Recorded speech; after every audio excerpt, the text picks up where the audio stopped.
Jai Ram Krishna. Good afternoon, students. In this session, I will explain kinetic friction. The force of friction that acts between two objects or two surfaces when they are moving relative to each other is called kinetic friction. Like static friction, kinetic friction also depends on normal reaction and nature of area of contact. Here, I have taken a block of mass m whose weight is equal to W and normal reaction is upward. When I applied external force F which is greater than limiting friction, the block is moving with acceleration A. Then between this block and the surface tangentially a force is developed which will be continuously acting, that is called kinetic friction. Here net force or acceleration of the block is given by external force minus kinetic friction by mass of the block. Here what is frictional force? Frictional force is nothing but coefficient of kinetic friction times normal reaction. Mu k is nothing but coefficient of kinetic friction between the block and the surface, which depends on the nature of the surfaces in contact. Here normal reaction is replaced by weight of the block, that is equal to mg. So these are different forms of kinetic frictional force.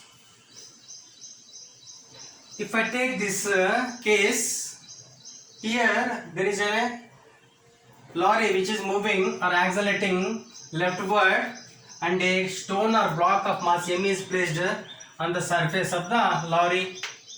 This is the surface of contact. Then what is the force acting on this block? That is nothing but m into a. Because of this force, the block stone is moving in the direction of motion of the lorry. Here what force is acting on the stone? Contact force.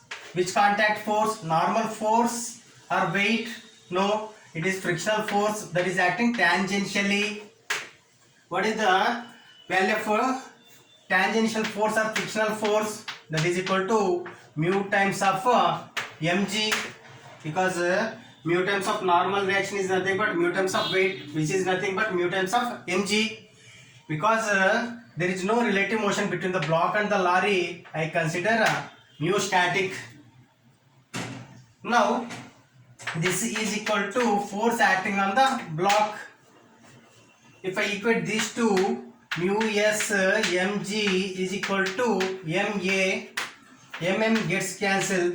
This is the relation between a and g, and this is the maximum value of the acceleration given to the lorry, so that there is no relative motion between the block and the lorry.